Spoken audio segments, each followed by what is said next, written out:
Millionaire enters his car. A poor little girl says, "Let's go home, Daddy."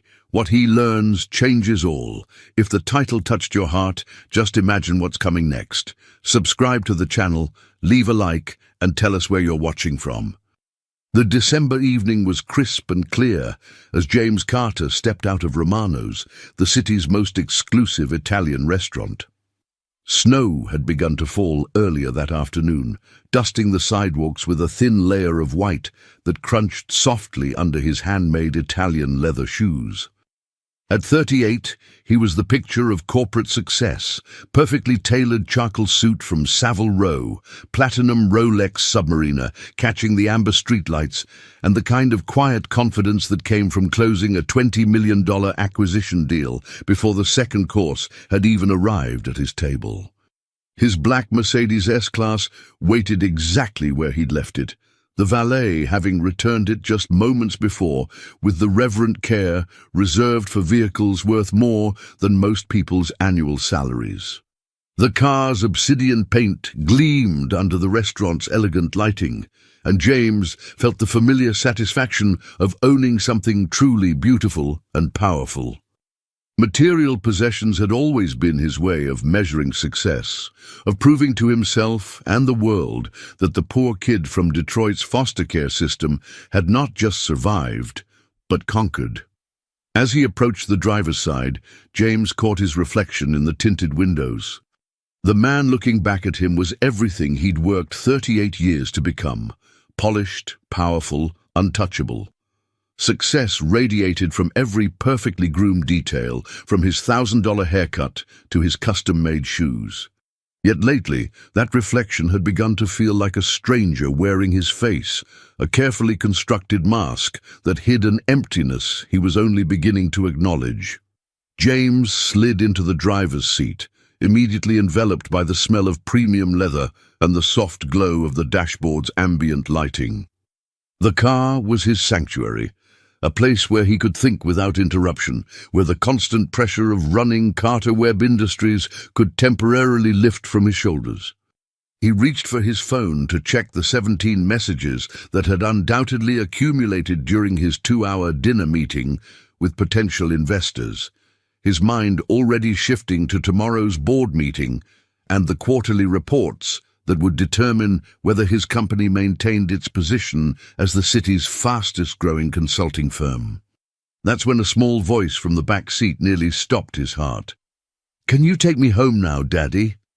The phone slipped from James's fingers, clattering onto the car's leather floor as his blood turned ice cold. He whipped around to find a little girl, maybe 7 years old, sitting in his back seat like she belonged there. In the dim light filtering through the tinted windows, she looked like something from a fairy tale, blonde hair hanging in tangled waves around a face that was both heartbreakingly beautiful and desperately fragile. Her clothes told a completely different story. A faded pink jacket with a torn pocket that someone had carefully mended with mismatched thread, jeans that were too short and had clearly belonged to someone else first, and shoes that had seen far better days but were still meticulously clean. But it was her eyes that undid him completely.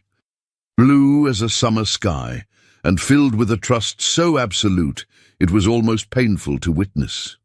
She looked at him, like he was exactly what she'd been hoping to find, like his presence was the answer to prayers he couldn't even imagine a child her age having to make. "What the hell?" James caught himself mid-curse, forcing his voice lower as years of boardroom control kicked in. "Sweetheart, how did you get in my car? The doors were locked." The little girl shifted slightly, and that's when James noticed she was holding something in her small hands. A piece of paper that had been folded and unfolded so many times, it was soft as fabric, worn thin from countless handlings. She held it up for him to see, and his heart clenched at the sight of crayon writing that simply said "Daddy" in careful block letters, decorated with stick figure drawings of what appeared to be a family, a tall man, a woman with long hair, and 2 small girls holding hands under a smiling sun. "Mommy said to find my daddy when I got scared," she explained, her voice carrying the matter-of-fact tone that children used when sharing information they'd been carefully taught. She said, "Daddies have nice cars and take care of their families. You have the nicest car I've ever seen." Her small finger traced along the leather seat with obvious wonder. "Are you my daddy?" James felt his carefully constructed world tilting on its axis. Every certainty he'd built his life around suddenly called into question. He'd never been married, never had children, never even particularly wanted them. His life was mergers and acquisitions, profit margins and stock prices, not fairy tales and bedtime stories.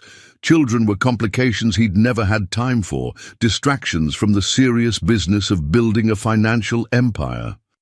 Yet looking at this small girl, with her absolute faith and her handmade drawing, James felt something crack open in his chest, something he'd spent 38 years keeping carefully locked away.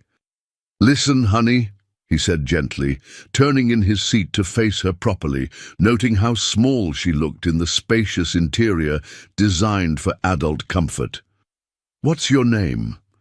"Lucy," she whispered, her voice suddenly smaller, as if saying her name made her realize how far she was from home. "Lucy Morrison. I'm 7 3/4 years old, and I live on Elm Street with Mommy and my little sister, Chloe." She paused, studying his face with the intensity only children could manage. "Mommy says my daddy is out there somewhere, and that he'll know me when he sees me, because I have his eyes. Do I have your eyes?" The question was so innocent, so hopeful, that James felt his throat tighten unexpectedly. He'd built his entire adult life around logic and facts, around deals that made sense and people who wanted something concrete from him. This child's simple faith in the goodness of strangers was foreign to him, a reminder of an innocence he'd lost so long ago he'd forgotten it ever existed. "Lucy, where is your mommy right now?" he asked carefully, his business mind automatically shifting into crisis management mode, even as his heart raced with concern for this lost child. Her bottom lip trembled slightly, the first crack in her brave facade. "She's at work. She has to work 2 jobs now because the mean man says we have to pay more money or we can't live in our house anymore. Mrs. Garcia from next door was supposed to watch me and Chloe, but she had to go help her own grandbaby, who got sick, and Mommy said I was big enough to stay with Chloe for just a little while." James felt anger rising in his chest, not at the child, but at whatever circumstances had led a 7-year-old to wander the streets alone, looking for a father who didn't exist. The casual way she mentioned her mother working 2 jobs, the matter-of-fact acceptance of financial crisis, the responsibility placed on such small shoulders. It painted a picture of desperation that made his expensive dinner taste like ash in his mouth. "So, you left your sister alone?" he asked, trying to keep judgment out of his voice. "No." Lucy's eyes widened with the horror of being misunderstood, tears threatening at the corners. "Chloe's sleeping. She always falls asleep early when she's hungry because it makes her tummy stop hurting. I put all the blankets on her and locked the door like Mommy taught me. I was only going to look for a little while, just until I found someone who could help." The casual mention of hunger, a 6-year-old falling asleep because her stomach hurt from lack of food, hit James like a physical blow. He tried to remember the last time he'd been truly hungry, not the fashionable hunger of delayed business dinners or intermittent fasting, but the gnawing emptiness of not knowing when your next meal would come. He couldn't. The realization of his privilege, stark and undeniable in the face of this child's reality, made him feel simultaneously grateful and ashamed. "Lucy, you can't just get into strangers' cars," he said gently, though he found himself reluctant to frighten her further. "Even if they have nice things, it's not safe." "But you're not a stranger," she said with the absolute certainty of childhood logic. "You're my daddy. I can tell because you smell like the cologne in the fancy stores where Mommy used to work, and you have kind eyes, and you didn't yell at me even though I surprised you." She leaned forward conspiratorially, lowering her voice as if sharing a great secret. "And your car is definitely daddy nice." Only daddies have cars this beautiful.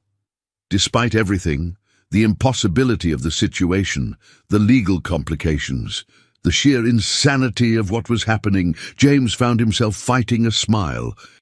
The child's logic was unassailable in its innocence, her criteria for identifying a father both heartbreaking and endearing in its simplicity. "What if I'm not your daddy, sweetheart?" he asked gently. "What if I'm just a man with a nice car who happened to be in the right place?"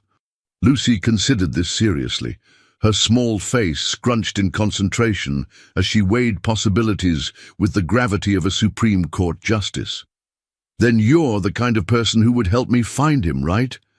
Because that's what good people do. They help little girls find their daddies when they're lost and scared."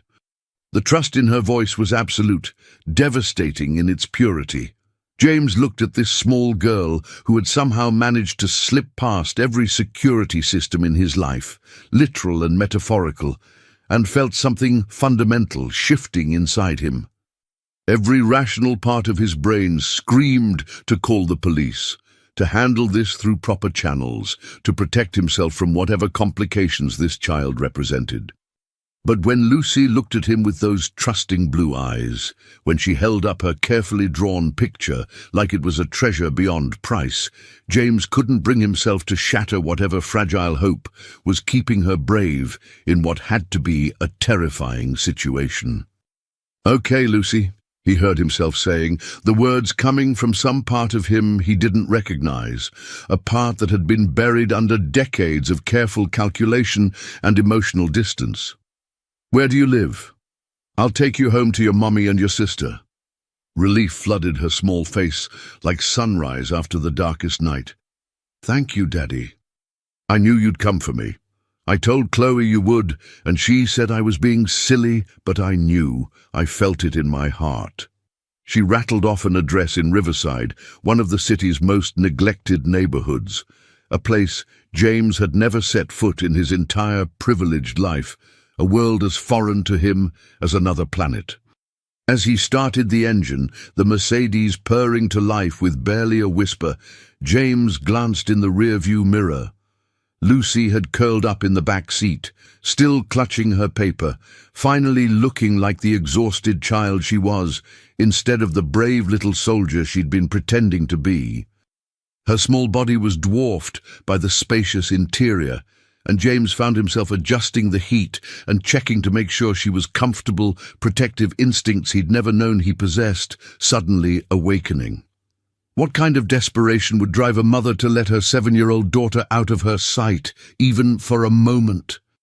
What kind of circumstances would lead a child to wander the streets looking for a father who apparently didn't exist?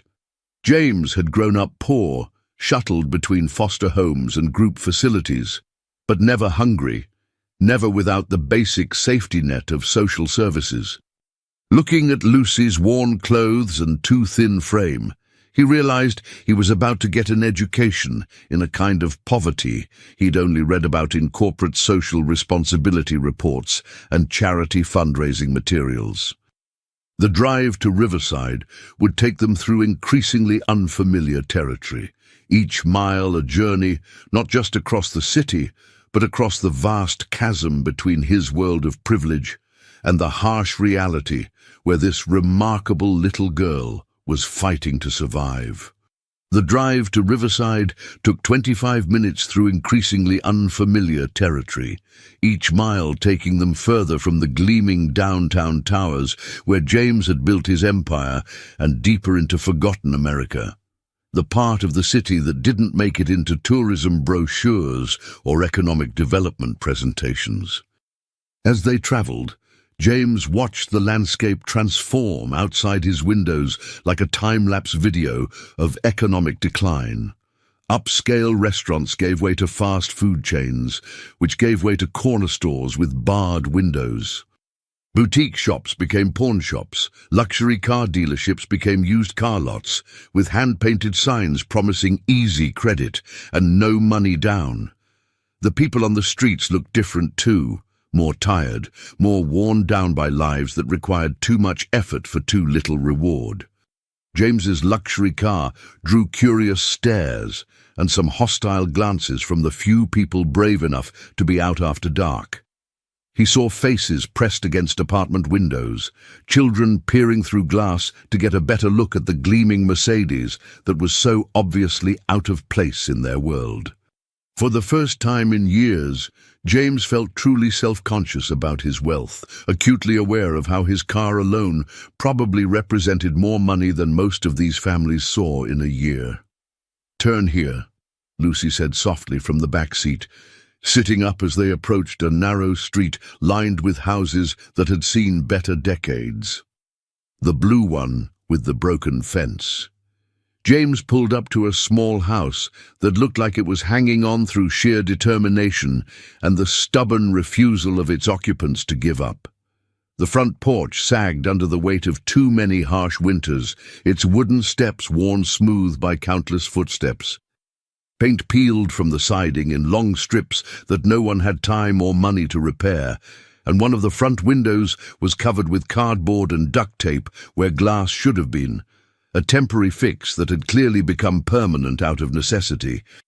A chain-link fence surrounded a tiny yard, its gate hanging at an angle that suggested broken hinges and deferred maintenance. Yet even in its obvious decline, the house showed signs of someone who cared deeply about making it a home. The small garden area was neatly maintained despite the season, with careful rows where vegetables had obviously been grown during warmer months. Christmas lights had been carefully strung around the porch, even though some of the bulbs were missing, and a small wreath hung on the front door. Decorations that spoke of determination to maintain hope and celebration, even when money was scarce. This was poverty James had only seen in documentaries and news reports, not something he'd ever expected to encounter personally. Yet there was dignity here too, in the carefully swept front steps, and the way someone had tried to make this worn-down house into a home worth fighting for. "Wait here for just a minute, okay?" he told Lucy, but she was already scrambling out of the car with the energy that only children could summon, even after exhausting ordeals. "Mommy! Chloe, I found Daddy!"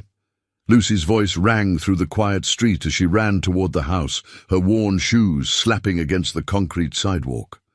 Her excitement was infectious, her joy at being home safe mixing with pride at having accomplished her impossible mission. The front door burst open before Lucy was halfway up the walk, and James saw the most beautiful woman he'd ever laid eyes on. Even in the dim light of the porch, even with worry lines etched around her eyes and exhaustion written in the set of her shoulders, she was absolutely stunning in a way that had nothing to do with makeup or expensive clothes, and everything to do with natural grace and inner strength. She appeared to be in her mid-30s, with blonde hair the same shade as Lucy's falling past her shoulders in waves that caught the Christmas lights. Her face held a combination of relief and terror that hit James like a physical blow. The look of a mother who had been living her worst nightmare for however long Lucy had been missing. Even in faded jeans and an oversized sweater that had clearly seen better years, even with the obvious stress of whatever crisis had been unfolding in her absence, she moved with a grace that spoke of inner strength and unshakable determination. "Lucy, oh my God, where have you been?" Ooh, the woman, who had to be Lucy's mother, dropped to her knees on the cold concrete and wrapped her daughter in an embrace so desperate and grateful it made James's chest ache with an emotion he couldn't name. "I've been looking everywhere for you. Mrs. Garcia said you disappeared, and I came straight home from work." And her voice broke with relief and residual fear, the sound of someone who had been imagining the worst possible scenarios. A smaller girl appeared in the doorway, clearly Lucy's sister, peeking out from behind the frame, with eyes that were identical to Lucy's but somehow more cautious. She couldn't have been older than 6, with the same blonde hair and delicate features. But where Lucy was bold and trusting, this child seemed almost afraid of her own shadow. She clutched a stuffed animal that had been loved nearly to pieces, and James could see her taking in the scene with the wariness of someone who'd learned early that good things didn't always last and strangers weren't always safe. "I found Daddy, just like you said I should," Lucy announced proudly, pulling back to beam at her mother with the satisfaction of a mission accomplished. "He has a nice car and nice clothes and everything, and he didn't get mad when I surprised him, and he brought me home just like a real daddy would." The woman's eyes snapped up to James, and he saw the exact moment she realized what had happened. Horror, embarrassment, and something that might have been desperate hope flickered across her features in quick succession, emotions playing across her face like weather patterns on a turbulent day. She stood slowly, her hand remaining protectively on Lucy's shoulder, and James found himself walking closer, despite his better judgment and every rule of caution he'd learned in his business dealings. There was something about this family, something about the way they held on to each other like lifelines in a storm, that drew him in ways he couldn't explain or resist. He'd spent years surrounded by people who wanted something from him: business deals, social connections, financial opportunities. But looking at this mother and her daughters, James saw something he'd never encountered before: people who needed help, not for what they could gain, but for simple survival. The authenticity of their need, the absence of manipulation or hidden agendas, was both refreshing and terrifying. "I am so sorry," the woman said, her voice carrying the weight of mortification and exhaustion that came from dealing with a crisis while already stretched to the breaking point. "Lucy, this man isn't your father. You can't just climb into strangers' cars. We've talked about this." Her tone was gentle but firm, the voice of a mother who'd had conversations about stranger danger more times than any parent should have to, who was trying to keep her children safe in a world that seemed designed to prey on the vulnerable. James found himself studying her face as she spoke, noting the way she positioned herself slightly in front of both girls, the protective instinct that seemed as natural as breathing. Even embarrassed and obviously struggling, she held herself with dignity, meeting his eyes directly despite the circumstances. Her hands, he noticed, bore the calluses of hard work and the kind of careful attention to cleanliness that spoke of someone who took pride in her appearance despite limited resources. "It's okay," James said, extending his hand and noting how her handshake was firm and honest, without the calculated pressure of business networking or the limp submission of someone asking for favors. She wasn't in any danger. "I'm James Carter." "Darnady." When she took his hand, James noticed how soft her skin was, despite the obvious evidence of manual labor. Her grip was confident, direct, the handshake of someone who'd learned to meet the world on equal terms, regardless of circumstances. "Sarah Morrison," she replied, her cheeks burning with embarrassment that only made her more beautiful. "Please, I don't know how to apologize enough. She's been asking about her father lately, and I made the mistake of telling her that good fathers take care of their families and love their children. I never imagined she'd go looking for one." The smaller girl tugged at Sarah's sleeve, and when she spoke, her voice was so quiet, James had to strain to hear it. "Mommy, is the nice man going to help us not move away?" James saw Sarah's face crumble for just a moment before she composed herself with the practiced ease of someone who'd learned to be strong when strength was the only option available. The crack in her composure lasted less than a second, but it was enough to give James a glimpse of the fear and desperation she was working so hard to hide from her daughters. "Chloe, we've talked about this," Sarah said gently, smoothing her younger daughter's hair with infinite tenderness. "Sometimes grown-ups have to make difficult decisions. But whatever happens, we'll be together, okay? That's what matters. We're a family, and families stick together no matter what. Move away." James found himself asking, though he knew it was absolutely none of his business and potentially dangerous territory for someone who'd built his success on knowing exactly when to get involved and when to stay clear of other people's problems. Sarah's jaw tightened almost imperceptibly, and James caught a flash of something fierce in her eyes. Pride, maybe, or the stubborn refusal to be pitied that he recognized from his own childhood in the foster system. "It's nothing we can't handle. Girls, let's get inside. We've bothered this kind man long enough." But Lucy had other plans entirely.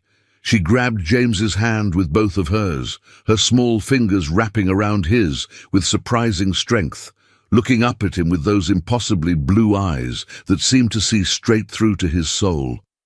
"Please don't go, Daddy," she said, and the simple words hit James with more force than any business negotiation ever had. "Mommy cries at night because we might have to sleep in the car again. She tries to be quiet, but I hear her. Can't you fix it? Daddies are supposed to fix things when they're broken." The silence that followed was deafening. James felt Sarah's mortification radiating beside him like heat from a fire, felt the weight of two little girls' hopes pressing down on his shoulders like a physical burden. This wasn't his problem. He didn't know these people. He had board meetings and profit margins, and a carefully ordered life that didn't include other people's crises or the messy complications of human need. But looking down at Lucy's trusting face, seeing the way she held onto him like he might disappear if she let go, remembering the carefully drawn picture she'd clutched through her solo journey into the night, James felt something shifting inside his chest. Something that had been frozen solid for 38 years was suddenly, inexplicably beginning to thaw. The smart thing would be to call social services, to let professionals handle whatever was happening here. The safe thing would be to drive away and forget this encounter had ever happened. The logical thing would be to protect himself from complications he couldn't control and outcomes he couldn't predict. Instead, James found himself looking into Sarah's eyes that held exhaustion and fear and a kind of quiet strength that took his breath away, and hearing words come out of his mouth that surprised him as much as they surprised her. "Maybe," he said quietly, his voice carrying a certainty he didn't know he possessed. "We should talk." The inside of the Morrison house was even more heartbreaking than the exterior, and yet somehow more beautiful too.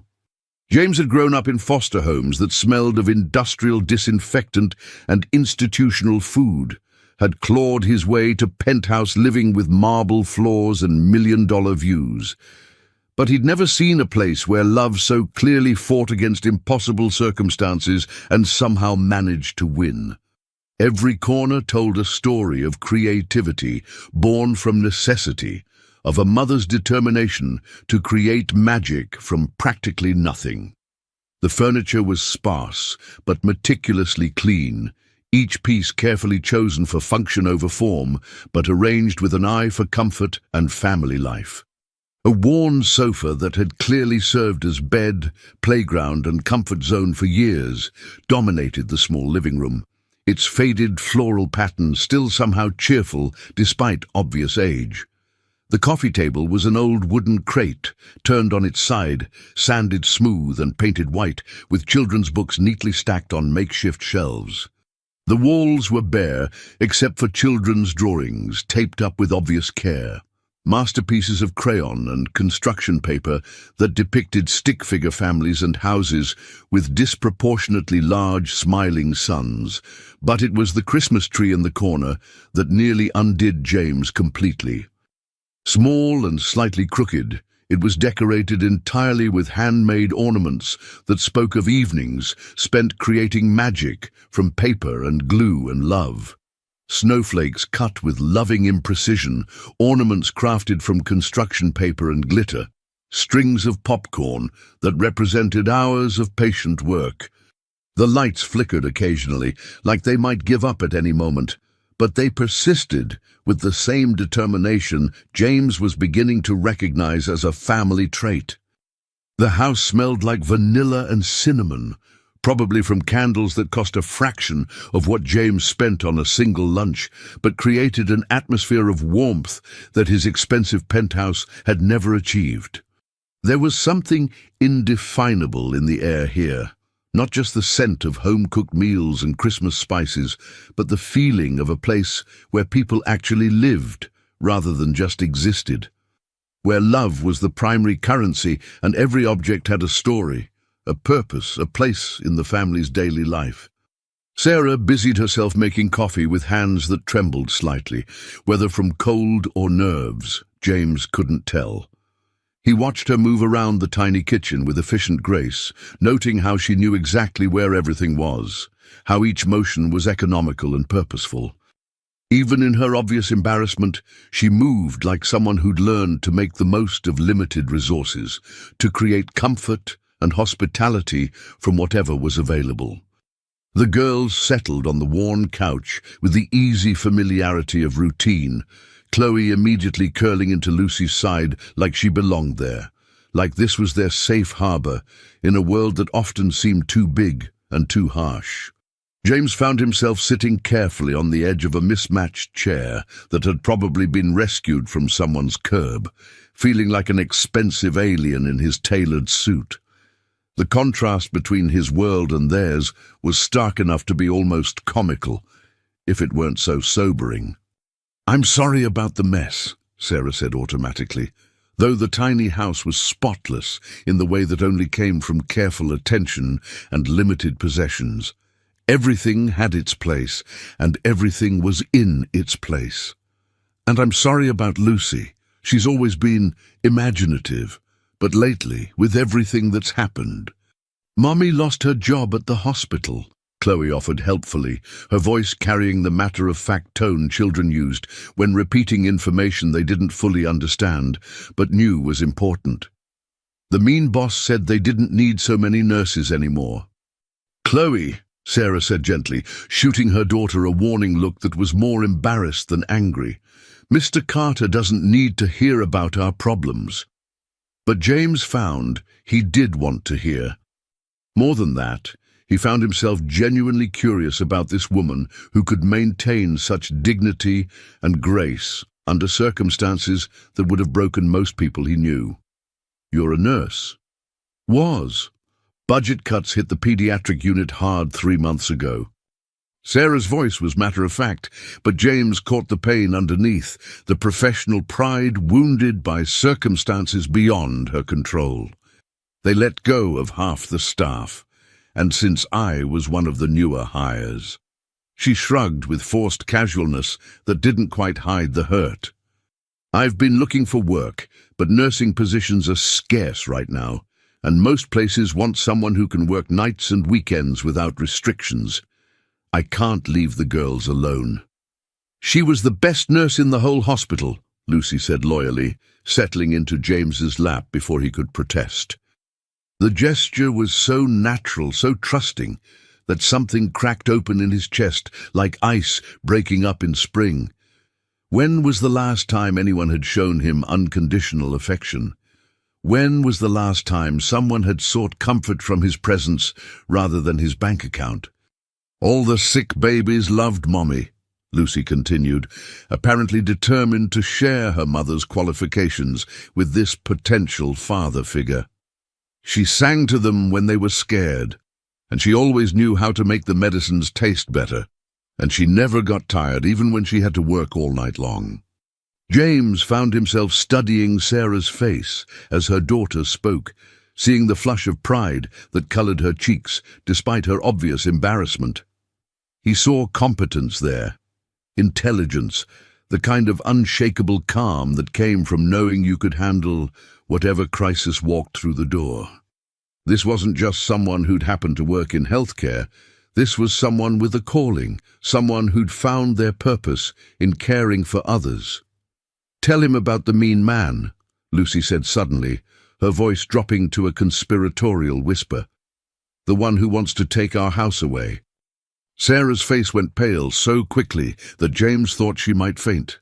"Lucy, that's enough." But James was already connecting the dots, his business mind automatically calculating the implications of what he was hearing. "You're facing eviction." It wasn't a question, and Sarah's silence confirmed it. She sat down heavily across from him, suddenly looking older than her 35 years, the weight of responsibility and worry aging her before his eyes. "The landlord's been patient," she said finally, her voice barely above a whisper. More patient than he had to be. But his patience ran out last week. She glanced at her daughters, lowering her voice further. "We have until New Year's Day to come up with 3 months back rent plus penalties. Otherwise..." She couldn't finish the sentence, couldn't say the words that would make the threat real. "How much?" James asked quietly, though he suspected the answer would simultaneously break his heart and enrage him. Sarah shook her head firmly, her pride warring with her desperation. "I can't tell you that. I won't take charity, especially not from a stranger. We'll figure something out, we always do." $2,800, Chloe announced, with the precision of a child who'd overheard too many worried conversations. "I heard Mommy crying on the phone with Grandma Kate. She said if she could just get $2,800, we could stay in our house." "Chloe!" Sarah's mortification was complete now, her face burning red with embarrassment and something that might have been anger at the unfairness of children who heard everything despite their parents' best efforts to protect them. $2,800. James spent more than that on a single dinner at Romano's, had dropped more than that on his watch without thinking twice. He could write a check right now, solve this family's immediate crisis without even checking his account balance. The amount was so small in his world that it felt almost insulting. How could lives be destroyed, families torn apart, for such a trivial sum? But something in Sarah's posture, in the fierce pride that radiated from her even in her obvious desperation, warned him that the direct approach would backfire spectacularly. This was a woman who'd rather sleep in her car than accept what she saw as pity, who'd rather sacrifice her own comfort than compromise her dignity. "What kind of nursing did you do?" he asked instead, genuinely curious despite the broader crisis unfolding around them. "Pediatric ICU, 7 years at General Hospital." There was pride in her voice now, the first real emotion she'd let slip since his arrival. Specialized care for critically ill children. It's demanding work, but... She paused, searching for words. "There's nothing like seeing a sick child get better, like being part of giving families hope when they need it most." "She was the best," Lucy said again, with the absolute certainty that only children possessed. "All the other nurses asked Mommy for help when they didn't know what to do. And she never, ever got scared, even when the machines made scary noises." James studied Sarah's face as her daughter spoke, seeing the quiet competence that had made her good at her job, the kind of unshakable calm that came from knowing you could handle whatever crisis walked through the door. This wasn't just someone who'd happened to work in healthcare. This was someone with a calling, someone who'd found their purpose in caring for others. "Mommy," Chloe said suddenly, her voice small and uncertain, "can the nice man stay for cookies?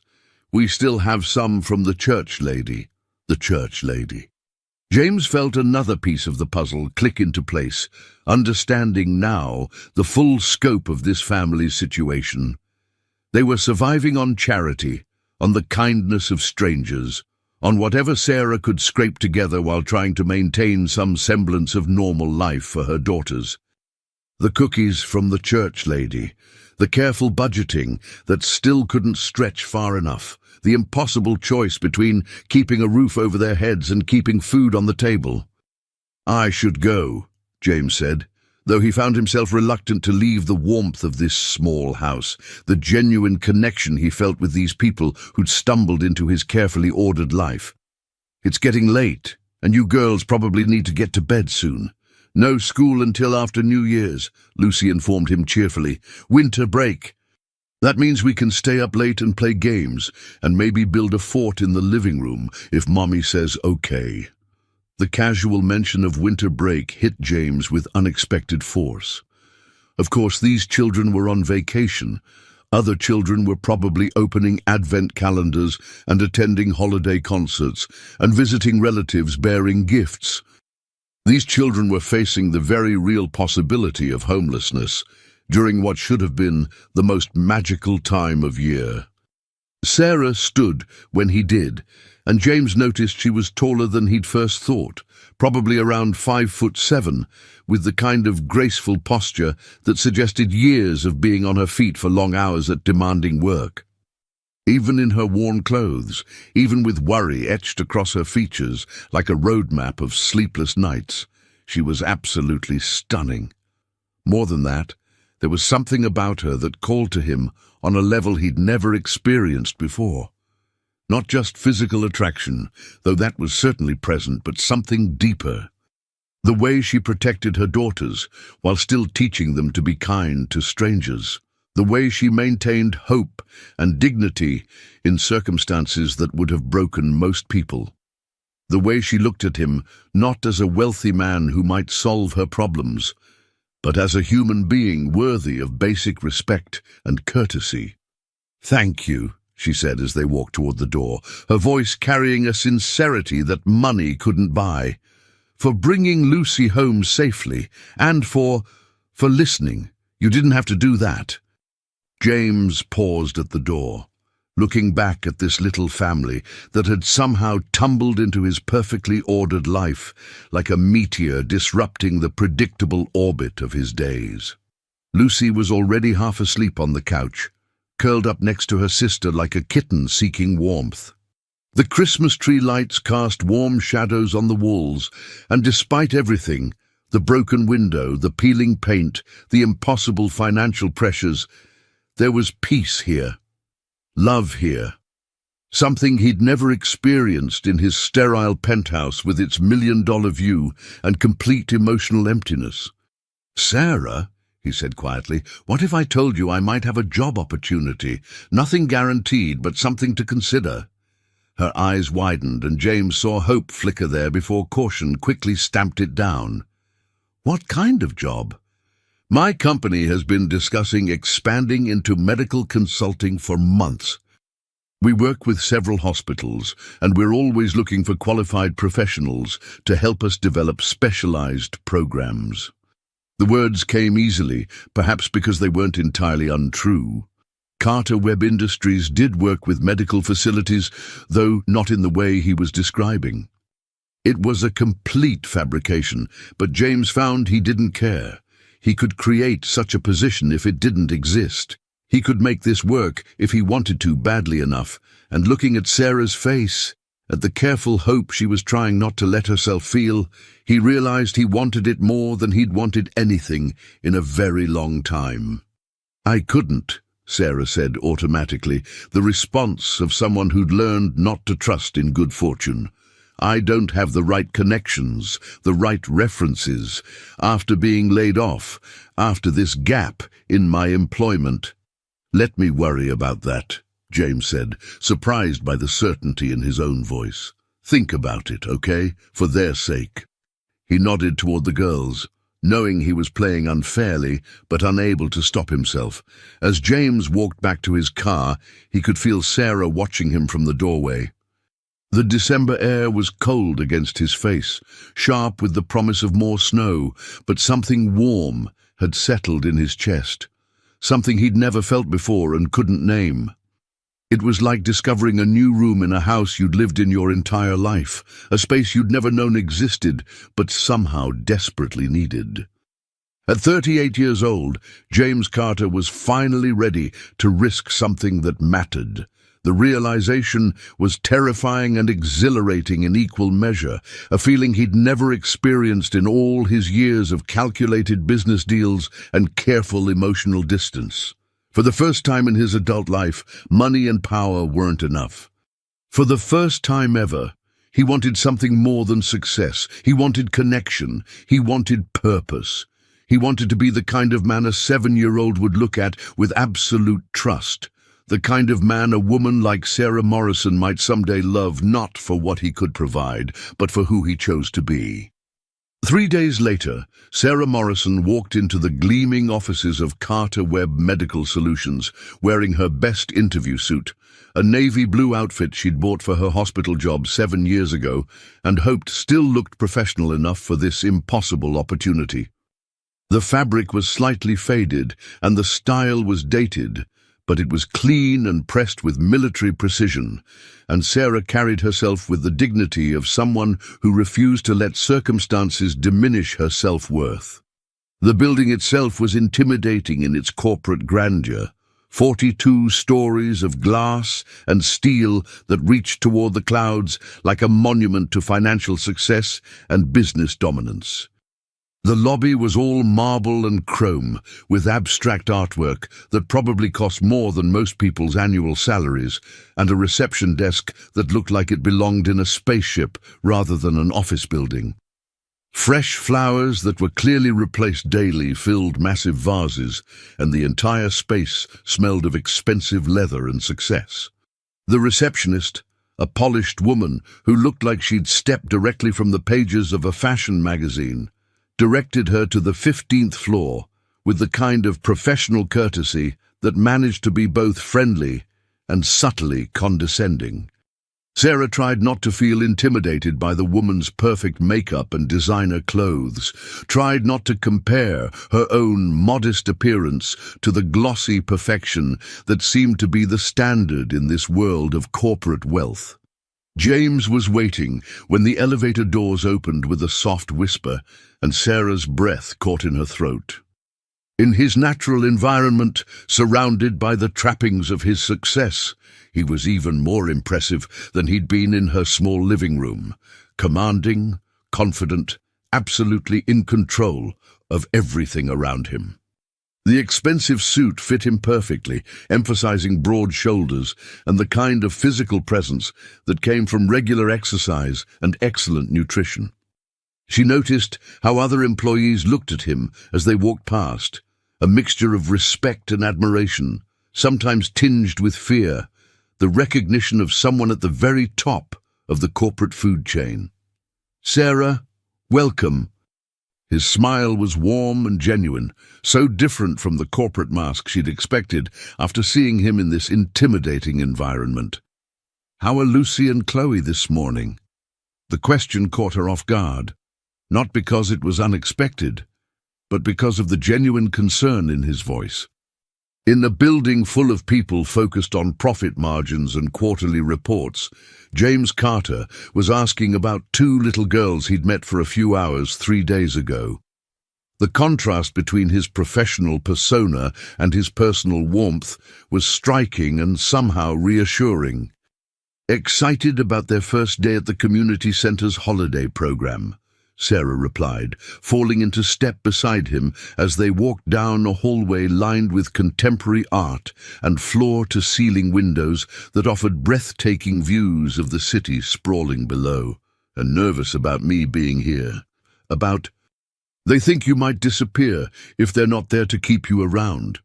James paused at that, his expression softening in a way that made Sarah's heart skip unexpectedly. "Smart girls. They understand that good things don't always last."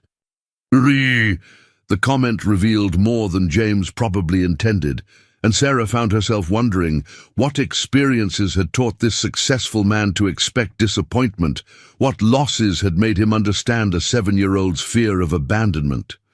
There was a shadow of something in his eyes, a recognition of loss that spoke of his own childhood experiences with people who'd promised to stay and then disappeared.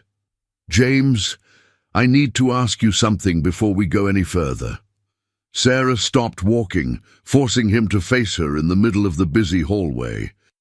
Around them, people in expensive suits hurried past, carrying tablets and phones, and the urgent energy of important business being conducted. "This job, it's real, isn't it? Not something you created just to help us?" He was quiet for a long moment, and Sarah felt her heart sink as she read the answer in his hesitation. She'd known it was too good to be true. Positions like this didn't just materialize out of nowhere for unemployed nurses with gaps in their resumes, and no connections in the corporate world. Men like James Carter didn't restructure their companies for single mothers they'd met by accident. "The position is real now," James said finally, his voice carrying the honesty she'd both hoped for and dreaded. "I created it because we need it, and because you're qualified to fill it. Is that charity? Maybe. Do I care? Not even a little bit." Before Sarah could respond to this admission, before she could process the implications of what he'd just told her, a man in his 40s approached them with the aggressive energy of someone accustomed to being the smartest person in the room. Tall and dark-haired, with sharp eyes that missed nothing, and an expensive suit that screamed money and power, he moved with the confidence of someone who'd never doubted his place in the world or his right to voice his opinions. "So this is the mysterious Sarah Morrison," the man said, extending his hand with a smile that didn't quite reach his calculating eyes. "Marcus Webb, James's business partner and self-appointed voice of reason. I have to say, I'm intensely curious about the woman who's made my normally logical business partner lose his mind so completely." "Marcus." James's voice carried a warning that would have stopped most people cold, the tone of someone who was rapidly approaching the end of his patience. "What? I'm being friendly and welcoming." Marcus's grin widened, and Sarah caught the predatory gleam that successful businessmen wore when they sensed weakness or opportunity. "Although I do have to ask, Ms. Morrison, are you aware that James created an entire medical division just to give you a job? Because that's either the most romantic gesture in corporate history or the most expensive midlife crisis on record." Sarah felt heat flood her cheeks as the full implications of Marcus's words hit her like a physical blow. Around them, the hallway continued its busy pace, but she felt suddenly exposed, like everyone was staring at the woman who'd somehow manipulated James Carter into restructuring his company. The embarrassment was overwhelming, made worse by the knowing looks she imagined she was receiving from passing employees. "He what?" she asked, though she'd already suspected as much from James's earlier admission. "Marcus, shut up." James's voice was tight with barely controlled anger, the tone of someone pushed past their limit of tolerance. "This is neither the time nor the place for this conversation." Oh, she didn't know the full extent. Marcus looked delighted by the revelation, like a cat that had discovered a particularly interesting mouse to play with. "This is even better than I thought. James, you magnificent bastard, you've really outdone yourself this time. Creating fake job divisions for attractive single mothers, it's either genius or completely insane." "What exactly is he talking about?" Sarah asked, her voice carefully controlled, despite the embarrassment and anger burning through her chest like acid.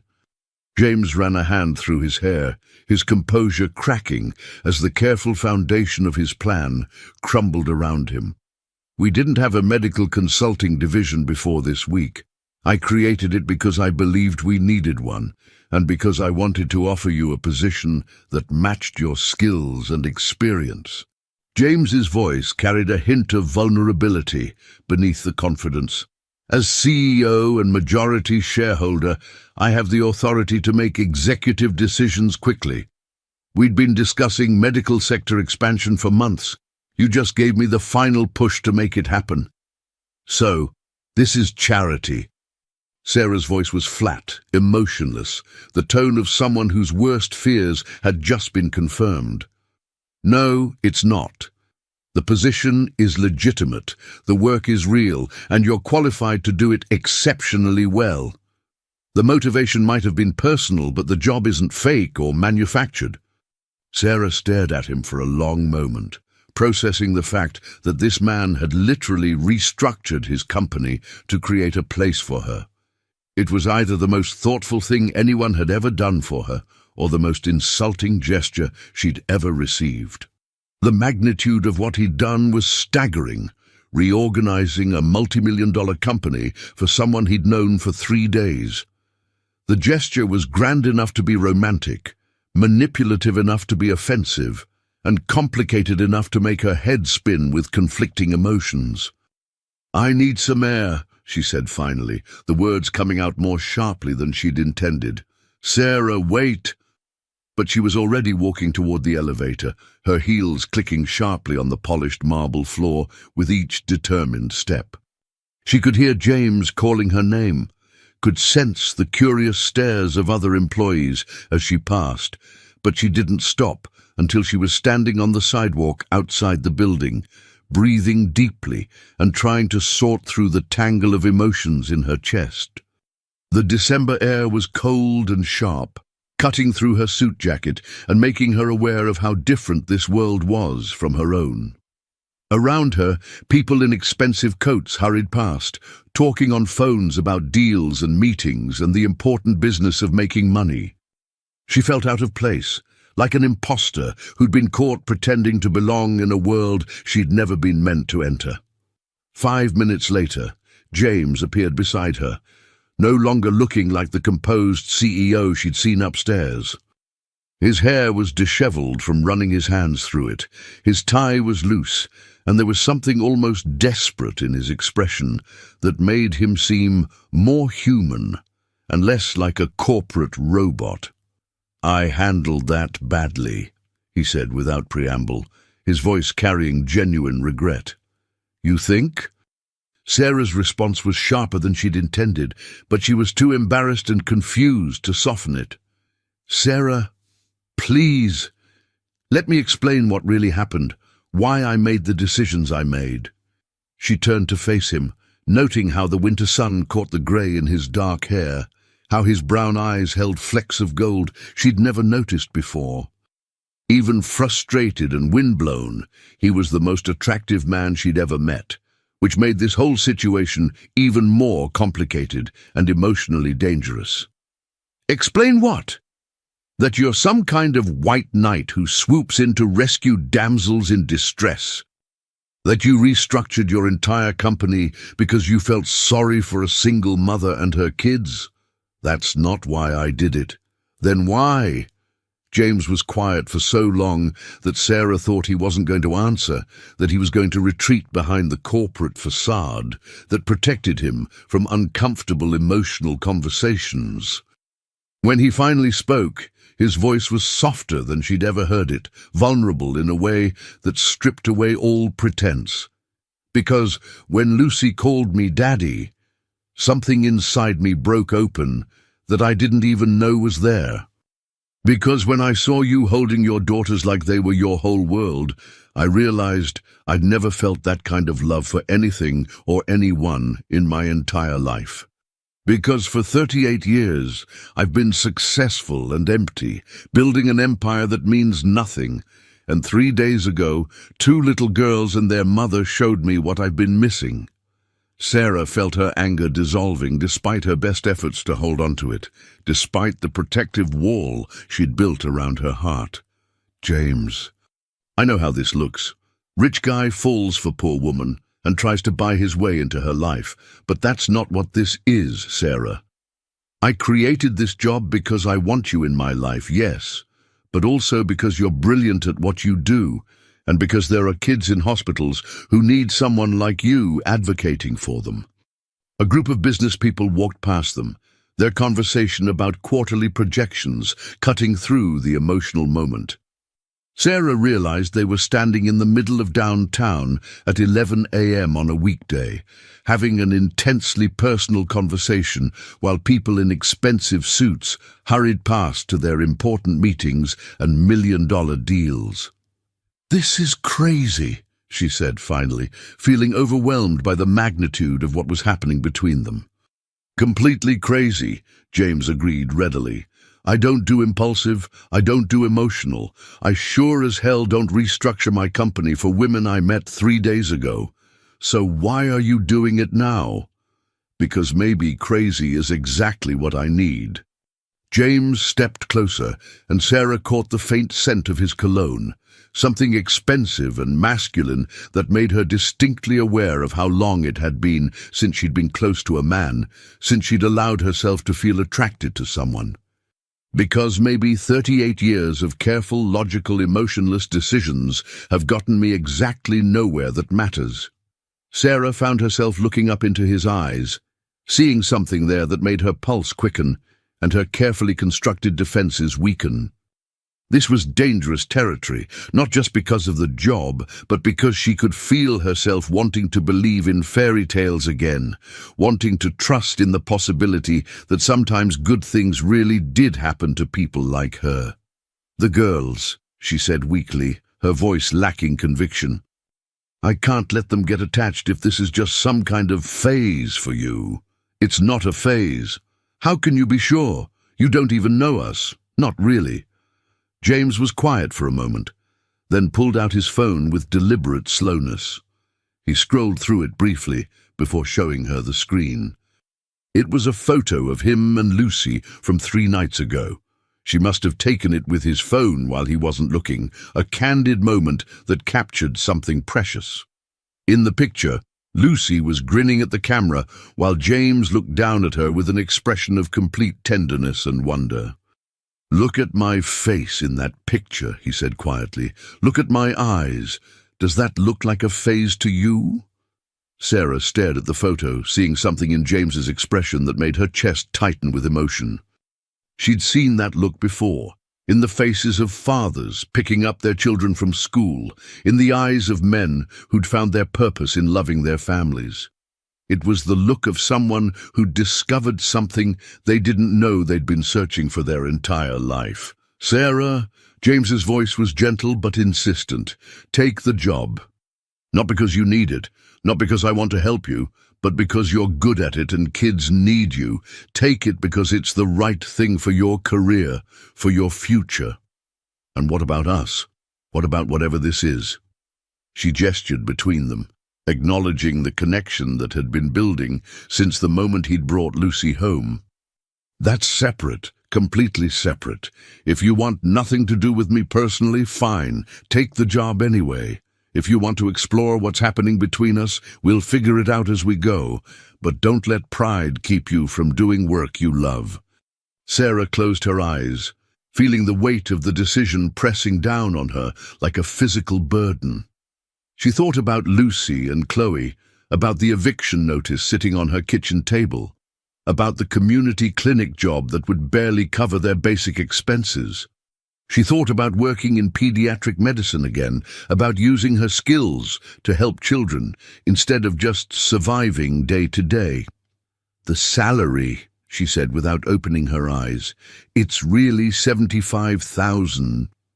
Plus benefits. Plus performance bonuses, plus a signing bonus to help you get back on your feet." Sarah opened her eyes and found James watching her with an expression of cautious hope. "You really created an entire division of your company for me." "I really did. That's either the most romantic thing I've ever heard or the most terrifying." "Probably both," James admitted with a self-deprecating smile. "So what do you say? Will you take the job?" Sarah looked up at the gleaming office building, then back at James's face. He was asking her to trust him, to believe that sometimes good things really did happen to people like her. It went against everything she'd learned about protecting herself and her daughters, against every hard-won lesson about being careful with her heart. But when she thought about Lucy calling him Daddy, about Chloe asking if the nice man was going to help them not move away, Sarah realized she was already in too deep to back out now. "Yes," she said finally, "I'll take the job." The smile that spread across James's face was worth every risk she was taking. 2 weeks later, Sarah was beginning to believe that maybe, just maybe, fairy tales could come true for ordinary people like her.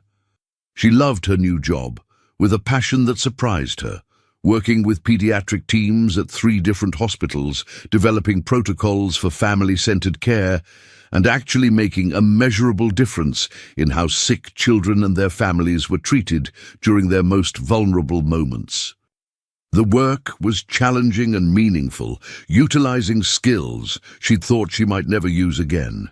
The salary had been life-changing in ways that went beyond mere financial relief. She'd been able to catch up on rent with enough left over to buy Christmas presents for the girls, something she'd thought would be impossible this year. More than that, she'd been able to buy groceries without calculating every penny, to pay for gas without worry, to take her daughters to a movie for the first time in months. The simple luxury of not having to count every dollar was something she'd forgotten she'd once taken for granted. And James was becoming part of their daily routine in ways that felt natural and right, as if he'd always been meant to be there. He picked up the girls from their holiday program when Sarah had late meetings at the hospitals. He brought dinner when she was too tired to cook, showing up with bags from their favorite restaurants and sometimes ingredients to cook together. He sat on their living room floor building elaborate Lego castles with Chloe and listening with rapt attention to Lucy read from her favorite books. More importantly, he was teaching Sarah to trust again.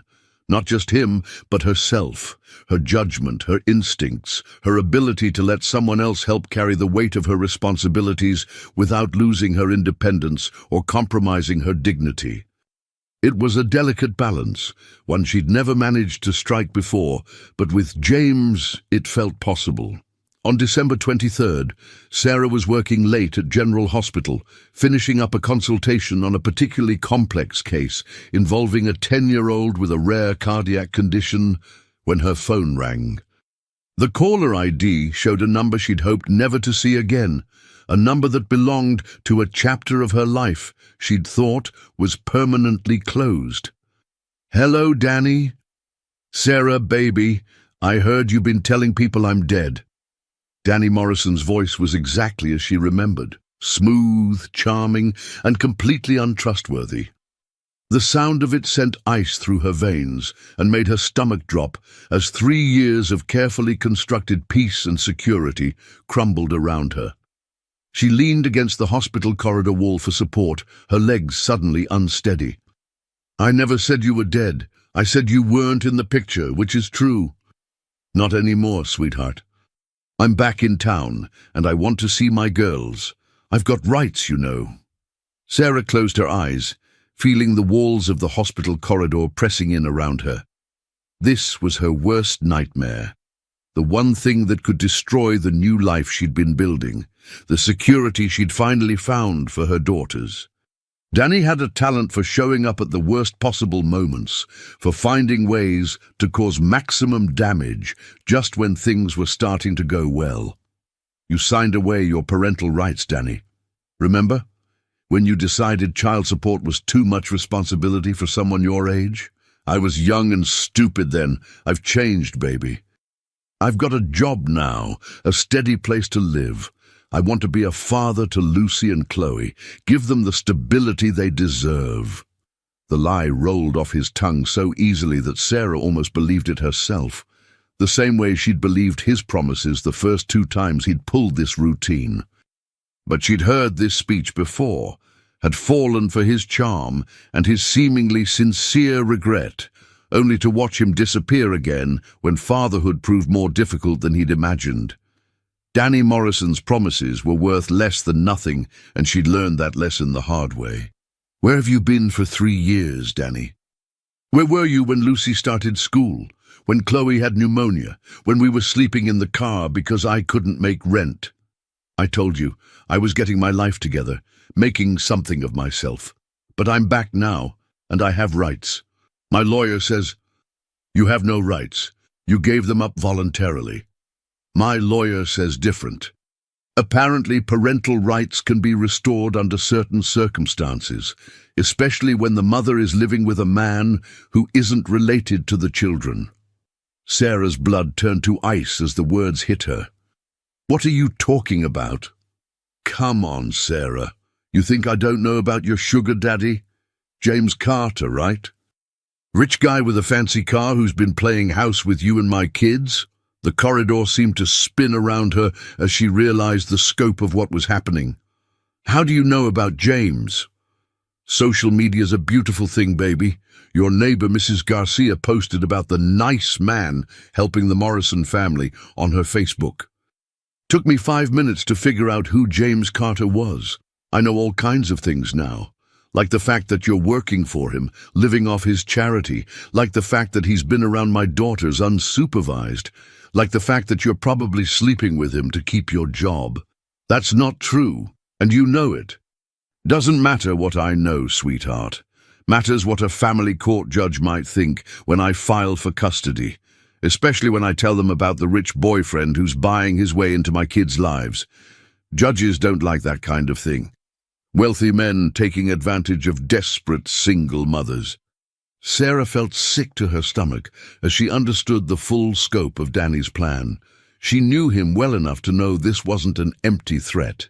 He was exactly vindictive enough to use the girls as weapons, exactly manipulative enough to twist her relationship with James into something ugly and inappropriate. "What do you want?" she asked quietly, though she already suspected the answer. $50,000 and I disappear forever. Legal papers, official renunciation of parental rights, the whole deal. Consider it a business transaction. You buy me out of their lives permanently. I don't have $50,000, but your boyfriend does.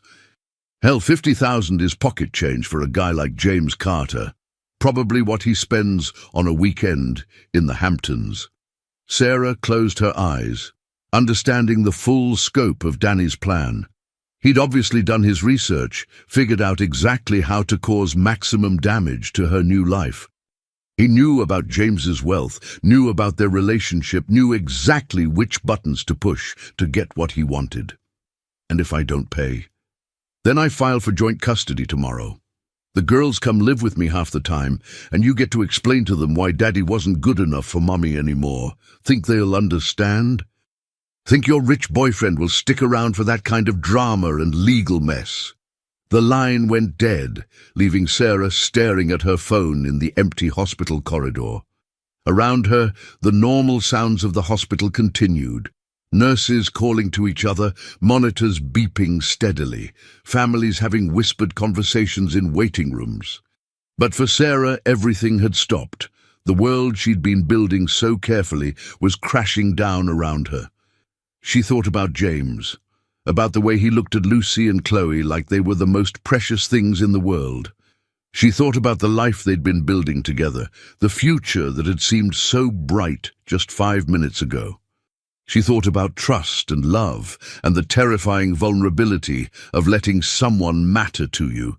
Danny was right about one thing. $50,000 was nothing to James. He'd probably write the check without hesitation if she asked, wouldn't even consider it a significant expense. But how could she ask? How could she tell the man she was falling in love with that her past was about to destroy their future? How could she explain that she came with this kind of baggage, this potential for ongoing drama and legal complications? More importantly, how could she trust that he'd want to stay once he understood the full scope of what loving her might cost him? Sarah's hands were shaking as she scrolled through her contacts and dialed James's number, her finger hovering over the call button for several long seconds before she found the courage to press it. "Hey." His voice was warm and happy, the sound of someone whose day had been going well. Perfect timing. "I just picked up the girls from the community center, and Lucy insists we're making pancakes for dinner. Something about it being almost Christmas, so the rules don't count. Can you be home by 7? Home." He called her tiny rented house home, like he belonged there, like they were a real family instead of 3 people who'd found each other by accident. The casual way he said it made her heart ache with longing and terror in equal measure. "James, I need to see you tonight, after the girls are asleep." The girls. Something in her tone must have alerted him, because his voice immediately shifted, taking on the focused intensity she'd heard when he was dealing with business crises. "What's wrong?" "I can't talk about it over the phone." "But James, there's something I need to tell you, something that might change everything between us." The silence on the other end of the line stretched so long that Sarah wondered if the call had dropped, if the universe was giving her one last chance to hang up and pretend this conversation had never happened. "Sarah, James said finally, his voice carrying a certainty that she envied. Whatever it is, we'll figure it out. Together. Le. But as Sarah hung up the phone and walked back toward her car through the hospital parking garage, she couldn't shake the feeling that some problems were too big to figure out, too messy to overcome. Some pasts too complicated for even the strongest love to survive, and some fairy tales too good to be true. At 9 p.m., after Lucy and Chloe had been tucked into bed, with extra stories and extra hugs, after James had read them 2 chapters from their favorite book, and Sarah had sung the lullaby her own mother had sung to her, they found themselves sitting across from each other at her small kitchen table. The weight of the conversation ahead hung between them like a physical presence. James had brought Chinese takeout and her favorite wine, like this was a normal evening, instead of the night her world might fall apart completely. His tie was loosened, his sleeves rolled up, and he looked comfortable in her tiny kitchen in a way that made her heart ache. This was the life she'd been building, the future she'd dared to hope for, and it was all about to disappear. "Talk to me," he said gently when she'd been silent too long, studying her face with the intensity of someone who'd learned to read people's expressions in high-stakes business negotiations. So Sarah told him everything, starting from the beginning and leaving nothing out. About Danny Morrison, the charming construction worker who'd swept her off her feet when she was 26 and naive enough to believe in love at first sight. About the whirlwind romance that had resulted in Lucy's conception and a hasty marriage that her mother had warned her against. About Danny's gradual transformation from Prince Charming to irresponsible boy who couldn't handle the reality of fatherhood, bills, and the daily grind of adult responsibility. She told him about Chloe's birth, about how Danny had tried to be a father but couldn't handle the sleepless nights and constant demands of 2 small children. About the affairs she'd discovered, the lies that had piled up like debris, the final abandonment when he'd signed away his parental rights rather than pay child support because he claimed it would interfere with his lifestyle. She told him about the years of struggling alone, of working multiple jobs while trying to be both mother and father to her daughters, about the nights she'd cried herself to sleep, wondering if she was strong enough to give her children the life they deserved. About the fears that still haunted her in quiet moments, that she wasn't enough, that her love alone couldn't make up for the father they'd never had. And finally, with her voice barely above a whisper, she told him about the phone call. James listened without interrupting, his expression growing darker with each detail she shared. His hands remained perfectly still on the table, but she could see the tension building in his shoulders, the anger simmering beneath his carefully controlled surface. When she finished, he was quiet for a long time, staring at his hands clasped on the table. $50,000, he said finally, his voice flat and emotionless. "James, I'm not asking you to—" "I know you're not, but 50,000 would solve this permanently." Sarah felt tears threatening at the corners of her eyes. "You don't understand. It's not just about the money. He'll keep coming back. He'll always find new ways to cause problems. And now that he knows about you, about your wealth, you've become a target too. What about me? You didn't sign up for this kind of drama when you offered me that job. You didn't sign up for custody battles and deadbeat ex-husbands and all the mess that comes with my life. This isn't your problem to solve." James reached across the table and took her hands, his touch warm and steady and reassuring. "Sarah, look at me." She forced herself to meet his eyes, expecting to see doubt or regret or the beginning of withdrawal. Instead, she saw determination and something that looked like fierce protectiveness, like a man preparing for battle. "Do you really think I'm going to walk away from you, from Lucy and Chloe, because some loser from your past is trying to cause trouble?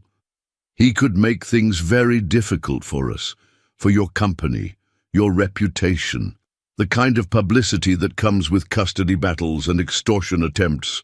Let him try." James's voice was steel wrapped in silk.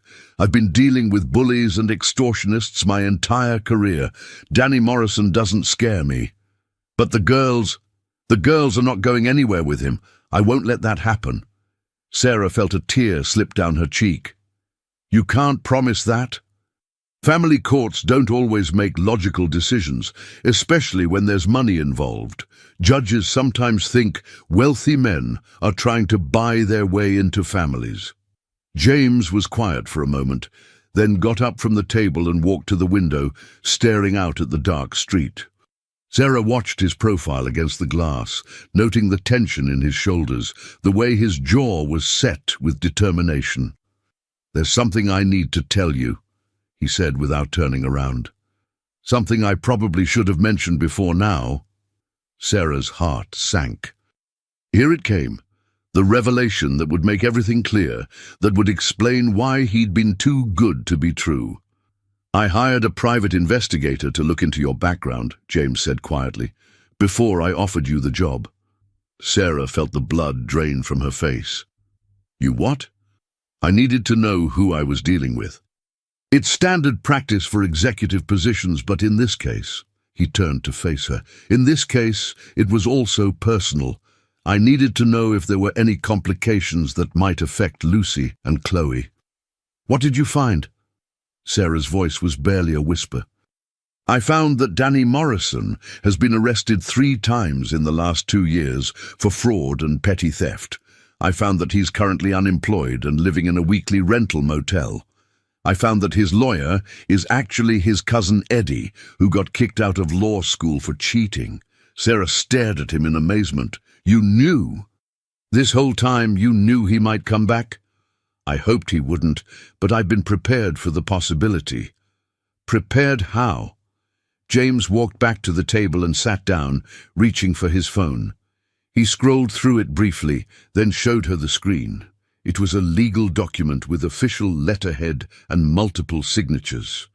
Restraining order, he said simply. Filed this afternoon after your call. Danny Morrison is legally prohibited from contacting you or the girls until there's a formal custody hearing. Sarah read the document twice, hardly believing what she was seeing. How did you this fast? I have very good lawyers. And Danny's criminal record made this relatively easy to obtain. His history of abandonment, combined with his recent criminal activity, gives us a strong case. But this won't stop him, he'll just... There's more. James scrolled to another document. Petition for adoption. If you're willing, I'd like to formally adopt Lucy and Chloe. Danny's abandonment and criminal record make it likely that a judge would approve the petition, especially with his previous renunciation of parental rights. Sarah felt the world tilt on its axis. Adoption. It would give me legal standing to protect them. And it would give them a father who actually wants to be there, who loves them unconditionally. James, you can't just adopt my children because we're dating. That's not how this works. James was quiet for a long moment, then got up from his chair and did something that made Sarah's heart stop completely. He dropped to one knee beside her chair, pulling a small velvet box from his jacket pocket. You're right, he said softly. That's not how this works, but this is. Sarah's hands flew to her mouth as James opened the box to reveal the most beautiful ring she'd ever seen. A classic solitaire that caught the kitchen light and threw rainbows across the table, elegant and timeless and perfect.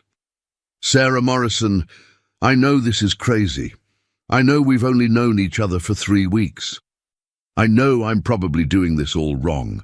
But I love you. I love Lucy and Chloe. I love the way you sing in the shower when you think no one's listening. I love the way you fight for your girls. I love the way you make me want to be better than I've ever been.